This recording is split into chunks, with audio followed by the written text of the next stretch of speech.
Hello sports fans and welcome back. This is Josh. We're going to do the Gerber Ez Out. This is the old style 450 review. Um, this particular knife, when I got it, was packaged with a Lansky sharpening, I don't know, I guess it's a steel or a stone, I'm not sure. Which I've used quite a bit. And it's got a keychain thing. I'm not really sure why you'd want to carry around a sharpening stone like that, but you could. And everybody that saw you would know that you were a knife fanatic, so that would be cool. This particular knife, we weighed it earlier. It weighs 2.585 ounces. It's got about a 3-inch blade. It's just a little bit over. To that point, it's like 3 inches. Overall, it's like 8 and some odd inches. It was drop point. Obviously, it's broken off. This is the half serrated version. There was a version that was a straight blade. Actually, this is over half, I think, depending on how much of the blade I broke off. Anyways, I've had this knife since I was 14 years old. This was my first folder, and I always considered it a combat folder. It's extremely ergonomic. In fact, this and its ergonomics is why I was so upset with the other knife that I reviewed. I mean,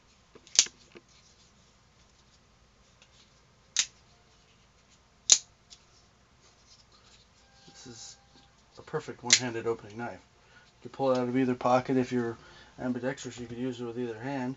Technically, the clip looks like it only goes in one way, so it's not an ambidextrous knife per se.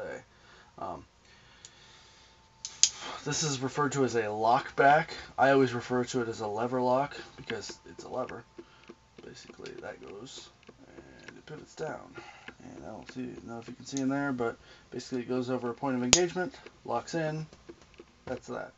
It's a cheap way to make a knife. Not to say this is a cheap knife, but that's just a cheap way to do it. You'll see a lot of inexpensive knives that way. Pocket knives are usually, if they lock, are that way. It's a good design, don't get me wrong. It's just cheap. It's been around forever. Well, a long time. I think I said the price on this knife. It did the weight, did the blade length. Before it was broken, it was a little tiny bit longer. I believe it's 450 stainless steel. It's a little on the brittle side, as you might have guessed. The handle is Zytel. It's also a little on the brittle side. But I mean, well, you can tell I'm not like 17 years old, so I've had this knife since I was 14. It's been around a long time. It's been sharpened, it's been cleaned, it's had the handle bent several times. It's a damn good knife. It's American made. It probably even had a warranty on it at the time. I have no idea. I don't even think they make them like this anymore. Excuse me. Now they have a skeleton type blade, and they make a junior version, which I think is smaller. Plus, I kind of like the whole, hey, it's a screwdriver at the same time thing. That's kind of a joke. This is a really good knife. This is an example of a good Gerber. I'm sure they make better knives than this, but this is a very good one. I propagated this particular type of knife a little bit. I remember I got one for my dad, I got one for my sister. I've always liked this knife. I got them as gifts. Gives you an idea just how much I always liked this knife.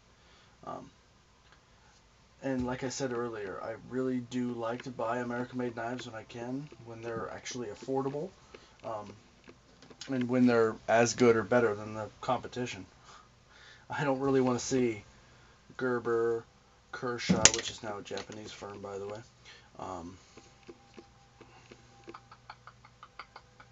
I don't imagine Spyderco ever will, but whatever attempt they make at budget knives.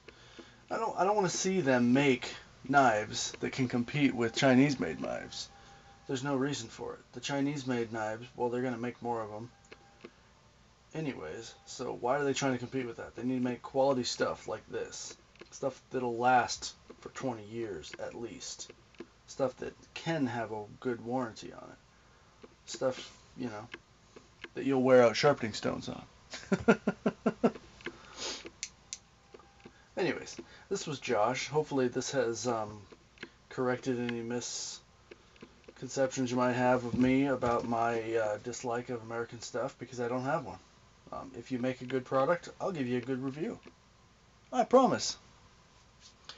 This was Josh with the Gerber Ez Out and one of the Lansky sharpening stones. It appears to be a dual.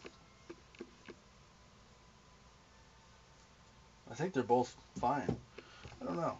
Technically, with this kind of knife, you really shouldn't need the coarse sharpening anyways. That's if you really screw the blade up.